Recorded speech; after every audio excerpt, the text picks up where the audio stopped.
এইভাবে যদি করলা রান্না করেন স্বাদ হবে দ্বিগুণ। যারা করলা পছন্দ করেন না তারাও এইভাবে রান্না করলে অনেক পছন্দ করবে। তিতা ছাড়া, বেশি তিতাও লাগবে না। তো এই করলা কিন্তু স্বাস্থ্যের জন্য খুবই উপকারী। আর এই গরমের ভিতরে আপনি সবাই কম বেশি করলা খায় এবং করলা পছন্দ করে। তো এইভাবে যদি আপনি করলাটা রান্না করেন তাহলে সবাই খেতে ভীষণ পছন্দ করবে। তো আমি কীভাবে এই করলাটা রান্না করব সবাই দেখতে থাকুন। প্রথমে এইভাবে স্লাইস করে কেটে নিব। আর যেহেতু করলাটা বড়, মাঝখানে ফেলে নিয়েছি। তো এইভাবে আসসালামু আলাইকুম ফ্রেন্ড, সবাই কেমন আছেন? আশা করি আল্লাহর মধ্যে সবাই ভালো আছেন। আমি আলহামদুলিল্লাহ অনেক ভালো আছি। যে যেখান থেকে আমার ভিডিওটি দেখছেন সবাইকে জানাই অভিনন্দন, স্বাগতম। সবার জন্য অনেক অনেক দোয়া ভালোবাসা রইল। তো আমি প্রথমে কীভাবে করলাটা কাটলাম দেখুন। একবারে চিকন পাতলাও না, একবারে মোটো না। তো এইভাবে যদি করলাটা কেটে নেন তাহলে খেতে ভীষণ মজা লাগবে। তো আমি প্রথমে করলাটা এইভাবে কেটে নিলাম দেখুন, দ্রুত। তো আপনারা এইভাবে কেটে নেবেন। তারপরে আমি কিভাবে রান্না করি সবাই দেখতে থাকুন, ফুল ভিডিওটা দেখবেন। কেটে নিয়ে সবাই একটু ভিডিও দেখে চলে যায়। আমি সবার ফুল ভিডিও দেখে দিই, কিন্তু জানি না মানুষ কেমন এমন করে। তো এই যে দেখুন, এক চুলায় একটা প্যান বসিয়ে দিলাম। তারপরে আমি এখন তেল দিয়ে দিব। তারপরে কিছু ফোড়নে শুকনো মরিচ দিব। শুকনো মরিচের ফ্লেভারটা খুবই ভালো লাগে। তো যে কোনো ভাজিতে বা ইয়েতে যদি একটু ফোড়নে দেন শুকনো মরিচ। আর এখানে মাছ ভাজছিলাম, সেই তেলটা উঠিয়ে রাখছিলাম। মাছের তেল দিয়ে মাছের একটা ফ্লেভার, সেই জন্য আমি মাছের তেল দিয়ে করলাটা ভাজবো, ভেজে রান্না করব। তো সবাই ফুল ভিডিওটা দেখবেন। এইভাবে যদি করলাটা আপনি ভাজি করেন তাহলে খেতে ভীষণ মজা লাগে। আর গরমের ভিতরে অনেকে করলার সিজন এখন, তো সবাই বেশি বেশি করলা খাবেন, স্বাস্থ্যের জন্য খুবই উপকারী করলা। যাদের অ্যালার্জি আছে, করলা বেশি বেশি করলা খাবেন, অ্যালার্জি চলে যাবে দেখবেন। তো এই যে দেখুন, এখন আমার শুকনো মরিচটা হালকা ভেজে নিলাম। তারপর আমি পেঁয়াজ মরিচ, রসুন কুচি, পেঁয়াজ কুচি দিয়ে দিব, সবই দিয়ে দেব। তো এই যে দেখুন, পেঁয়াজ রসুন কুচি করলাটা কেটে রেখেছি সেটাই দেখিয়ে দিলাম। এখন পেঁয়াজ মরিচটা হালকা ভাজবো, বেশি ভাজবো না। আমি অনেক সময় পেঁয়াজটা পরে দিই, কারণ এটা করলা আমি শুধু ভাজা করব। আর ভাজা করতে গেলে একটু পেঁয়াজটা মানে পুড়ে যায়, সেই জন্য আমি এক এক সময় পেঁয়াজটা পরে দিলাম।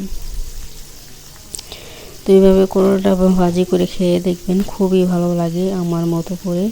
কিন্তু আমি ভাজিতে কোনো হলুদ মরিচ গুঁড়ো দিই না, কারণ ওইটা আমার ভালো লাগে না, তরকারি হয়ে যায় তাহলে। তরকারি আর ভাজি আলাদাই করি সব সময়। তো এখন মরিচটা ভালো করে একটু ভেজে পেঁয়াজটা ভেজে নেব। পেঁয়াজটা হালকা ভাজবো, তারপর আমি করলাটা দিয়ে দেবো। এভাবে খেয়ে দেখবেন, অনেক মজা করলা। আর পান্তা ভাত খেতেও অনেক মজা। কার কার পছন্দ পান্তা ভাত, করলা ভাজি? আমার তো পছন্দ। তো পান্তা ভাত খাওয়া হয় না বেশি, মানে 6 মাসে একবার খাওয়া হয় হয়তো। তো এই যে দেখুন, আর একটা আলু দিয়েছি, বেশি না, ছোট্ট একটা আলু দিয়েছি।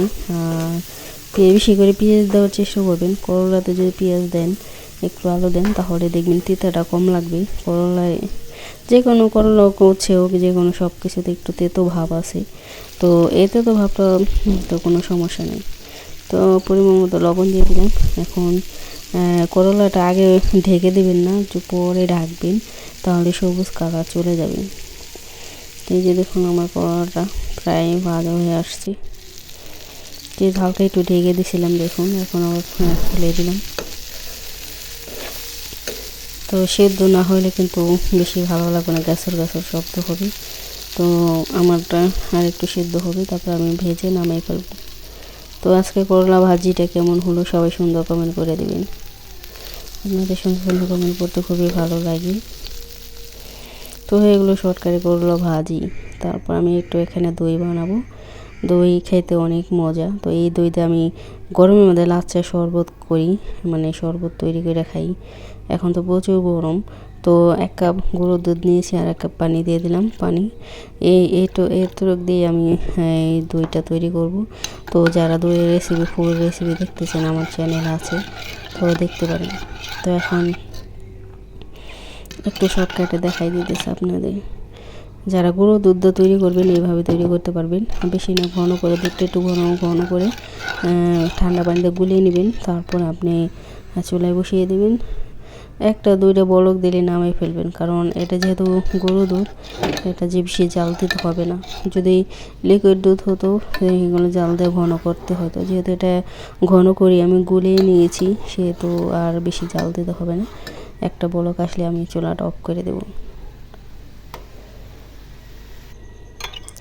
তো এখানে আবার কিছু টক দই এটা ফিটে নিতেছি। দানা দানা থাকলে দইটা ভালো হবে না, সেই জন্য একটু এভাবে ফিটে নেবেন দইটা, টক দইটা।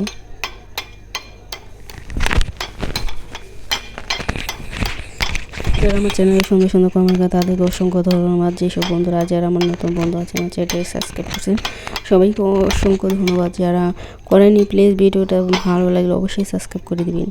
তো এই যে দেখুন এখন ফিটা হয়ে গেছে। আমি এখন আর দুধটা কুসুম গরম থাকতে দেখবেন, হাত দিয়ে দেখবেন আপনার হাতটা পুরো সয় কিনা।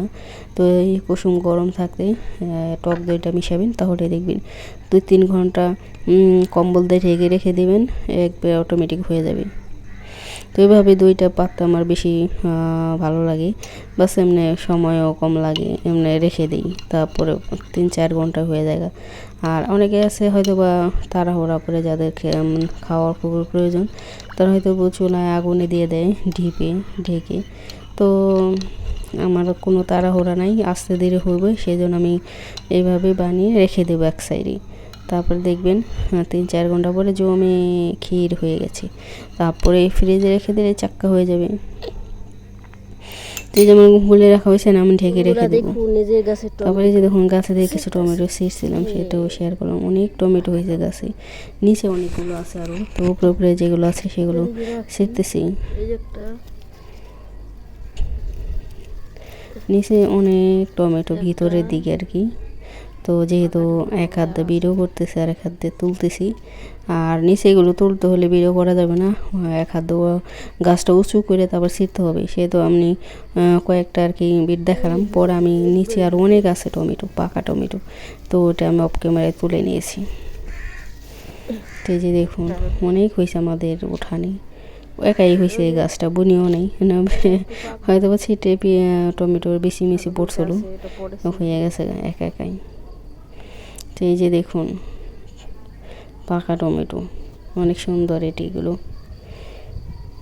তো সবাই ভালো থাকবেন, সুস্থ থাকবেন, আল্লাহ হাফেজ।